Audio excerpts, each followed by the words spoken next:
move on and welcome our first speaker here, Mr. Peter Ford, His Former Excellency of Bahrain and Syria.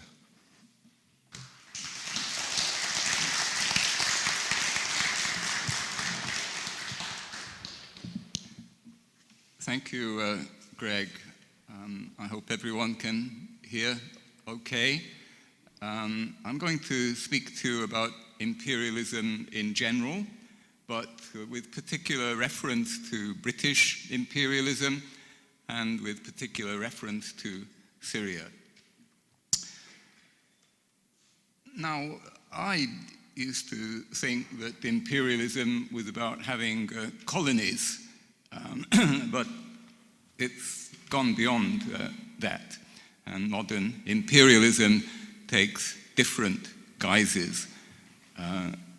Colonies are few and far between, but we hide the new imperialism behind a series of masks. We call it protecting our allies, or the eradication of prohibited weapons, or cementing our alliances. More recently, it has been about humanitarianism, about right to protect, about promoting democracy and human rights. These are the guises that modern imperialism takes. And the last couple of cases, humanitarianism, protecting human rights, is favored by the liberal interventionists. The modern imperialism attracts people on both the extreme right and the extreme center. And so you have liberal interventionism by people like Tony Blair. These days, it tends just to be interventionism, pure and simple.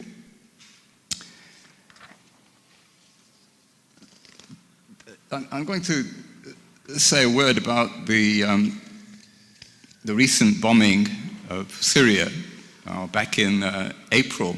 You'll recall that France, the UK, and America bombed Syria following an alleged chemical incident in the town of Douma.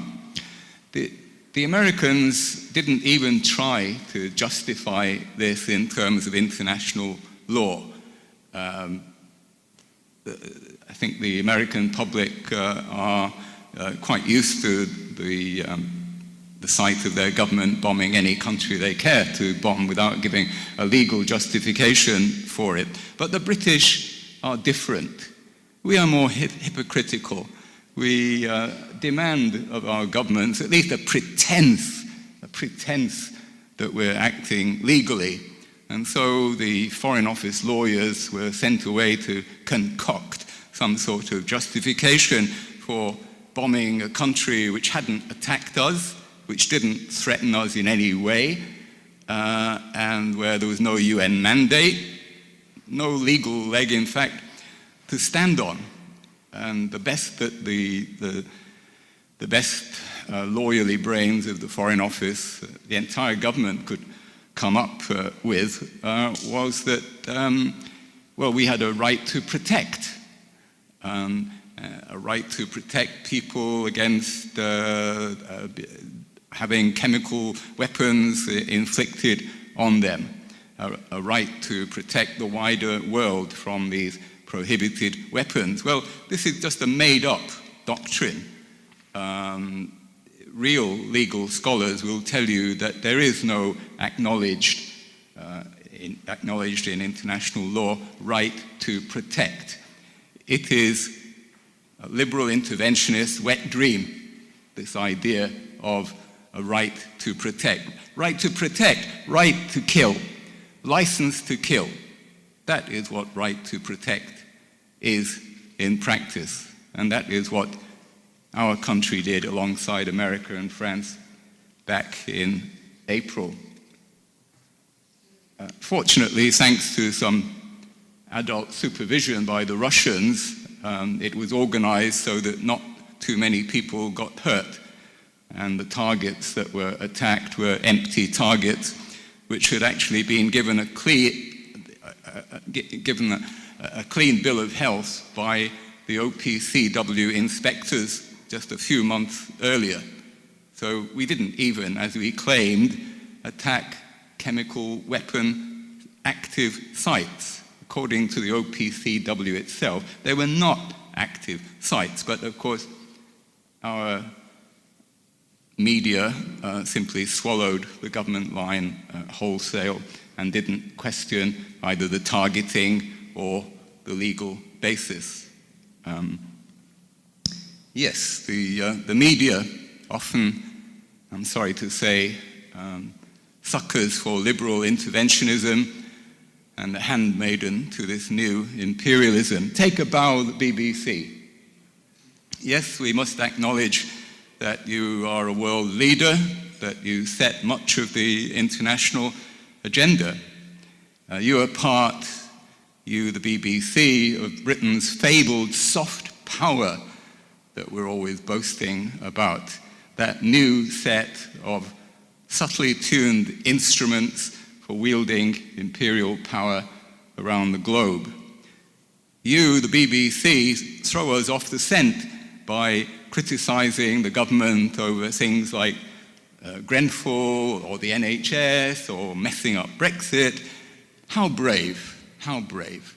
But when it comes to issues of national security, you, the BBC, fall rapidly into place in the order of battle, the imperial order of battle. You never question, you, the BBC, claims that are made by the government about Syria. Typically, on the BBC Today program, Justin Webb, one of the main presenters, grilled Baroness Cox, a parliamentarian who went to Syria, had the temerity actually to go there and see it with her own eyes, talk to people. She was grilled and sneered at for, in the words of Justin Webb, sitting down to have tea with a mass murderer. The alleged mass murderer was the Grand Mufti of Syria, with whom Baroness Cox did have a meeting. But the mass murderer bit was just a fabrication. A line in a report by Amnesty International, which was a proven fabrication. And this is what the BBC chose to zero in on, to deride, sneer at anybody who tries to show any objective understanding of Syria. It was the same, of course, with the Duma incident. I don't need to go into too much detail. I think most of you are aware of how the incident was fabricated. But what struck me was how the BBC, faced with actual children who appeared in the video and were taken by the Russians to The Hague, the BBC managed to sneer at them as well and pretend that this was a setup, that they were stooges. Of course, they would much rather believe the accomplices of Al-Qaeda. It's a no-brainer, isn't it, if you're the BBC? Iran is another country which is constantly vilified in the media and by governments. The media echo often what governments say, particularly the American government, about Iran wanting a land bridge, a terrifying prospect of Iran having a land bridge across the Middle East to the Mediterranean. Well, they obviously haven't done their history, because from time immemorial, this route has been a trade route. And if you actually look at what's happened in Lebanon, a country where Iran does have some sway through Hezbollah, you see a story of success and peace. Lebanon has recovered more or less from a long civil war of its own, managed to stay out of, by and large, completely out of the trouble next door. It's been an oasis of calm. If this is Iranian influence, let's have more of it. But no, we have to be afraid of Iran and vilify Iran.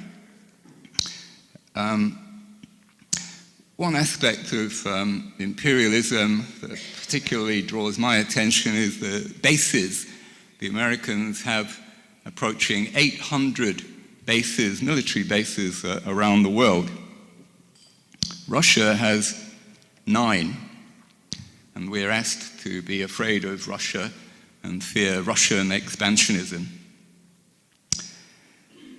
Similarly, with sanctions, the US has 31 countries and territories under some form of sanctions, using its clout to bully them.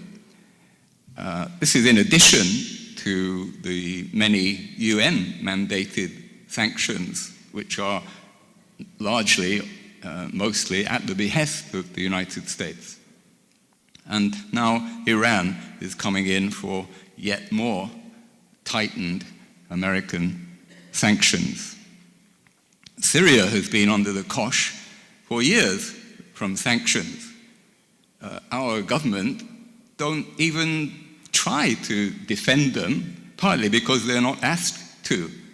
We have a pathetic Labour opposition which is so cowed by the media, by the brainwashing, that they don't even call into question a wicked policy like the imposition of sanctions on Syria, which only make ordinary Syrians suffer and which manifestly haven't had the slightest influence on the behavior of the Syrian government.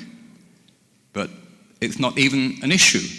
And yet Syrian sanctions are as important to Syrians as Iraqi sanctions were to Iraqis. I'm jumping about a bit, bear with me, but I want to examine where does this imperial reflex come from in the case of the United States. And I apologize if I trespass on the territory of someone with much greater expertise than me, Peter Kuznick. But I must mention American exceptionalism. This doctrine that America has a special mission to bring civilization to the world. This imperialism is a reflection of manifest destiny, how America is a beacon on the hill and an exemplar to the rest of humanity. And this is the religion of most establishment American foreign policy makers and anyone involved in international affairs in the United States usually subscribes to this doctrine of exceptionalism. I used to think that ideology was confined to socialist countries, but far from it. The United States, I believe, is the most ideology-riven country in the world. And this ideology is exceptionalism. Doesn't it get under your skin when you hear Donald Trump described as leader of the free world? Oh, for me, it's like nails being dragged down a blackboard. It's just so... leader of the free world. First of all, what free world is this? Is Saudi Arabia part of the free world that we are championing? And how come Donald Trump is the leader of it? And this goes unquestioned. This is trotted out in the media, even by some journalists I respect, like Peter O'Bourne in the Daily Mail just yesterday. Unthinkingly, people use this phrase, leader of the free world. Well, we should think. We should think. We shouldn't just take it as a given that Trump or America are leaders of the free world or any other world. the irony here is that Trump doesn't seem to espouse completely this doctrine of American exceptionalism. He is an America firster. Now, in Trump speak, this is similar to what his opponents call isolationism. Well, again, if this is isolationism, give us more of it. If Trump, as he says, wants to withdraw American forces from places like Korea and Syria and Europe, bring it on. Bring it on. This could be a way forward. Our organizer, Greg, has asked us to think a bit positively and hopefully. Well, this is my thought, and that we say, let Donald be more Donald, if what he means is bringing American troops home. And yet look at the media coverage, look at the government reactions to the prospect that Trump is going to his meeting with NATO and going to deliver a message about scaling back American defense commitments. They're terrified of this possible outbreak of peace with Russia. Think about it. It's astonishing. This should be greeted as good news. But no, it's seen as a threat. And one of the things that's interesting about this is that America was schooled into imperialism by the British. America was groomed after the Second World War, effectively, by the British to take on the mantle of the old imperialism. Admittedly, it was an eager and willing pupil that already had form in this respect. I don't need to rehearse all the ancient history. But what's interesting is how Britain encouraged the worst tendencies in America, encouraged them to take over in places like Diego Garcia, spread their influence in the Middle East, take over from us in Saudi Arabia and other places. And so it has gone on. But staying with this thought that Trump, for all his faults, many faults, one redeeming feature he seems to have is that he doesn't share this Russophobia, which is so rampant. And he's even showing, dare I say it, a bit of courage in standing up to this Russophobia. Persistently keeps coming back to the idea that having good relations with Russia might not be a bad thing. What an astonishing thought. We must watch events in Brussels closely, but you can bet that the British will be trying to drag America back to its more traditional, more Washington establishment role of being leader of the free world and leading the front against Russia. I want to say a word about what we're doing, we the British and the Americans, in Syria. We're active as part of what is misleadingly called the Global Coalition for the Elimination of ISIS in Iraq and Syria. Well, it's not global. It excludes most of the governments who represent most of the world's population, places like China, India, Russia, lots of others.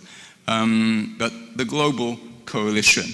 And it's in the name of this Global Coalition that the RAF the other day bombed some soldiers. It's not clear whether they were Syrians or Iraqis, pro-Syrian militia, who were approaching one of these 900 bases. The Americans have a base in a place called Al-Tanf.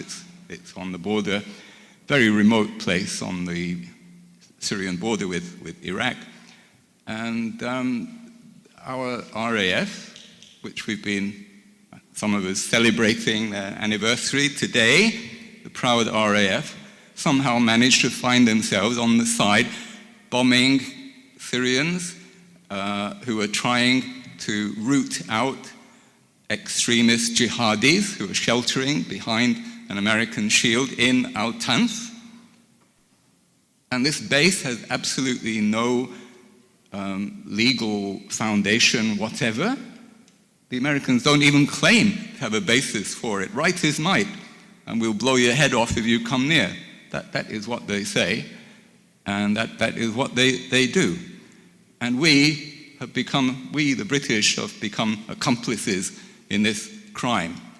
I think this is dragging the RAF into disrepute and not even being questioned by any of our MPs. That our country, for a second time in 4 months, bombs a country that hasn't attacked us, and there's not even a murmur among our elected representatives. What kind of democracy are we? We're behaving like we accuse Putin's Russia of being, totally subservient. I'm concluding now. I've already tried to be a bit positive. I'm not overly hopeful. I think that Trump is held back by strong forces in the American polity. I see him a bit like Gulliver, tied down by political pygmies. Although there's a magic time in the middle of the night when he gets up and manages to send a tweet or two, then he can be Donald. Or he escapes from the palace and goes out to meet a foreign leader, and then he's also in control, but the rest of the time he is tied down like Gulliver. I hope that we'll see more of the good Donald. There is also a terrible Donald, the one who bombed Syria, the one who is so easily swayed by a video image, the one who wants to beat up on Iran for reasons we don't need to go into, but which are connected with Israel. But I hope that I'll leave this thought with you, that the good Donald will come through and we may indeed see an outbreak of peace. Thank you.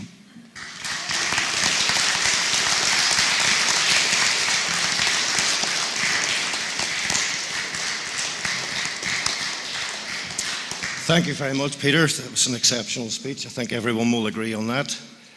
Peter will be one of another 5 speakers that will be here tomorrow night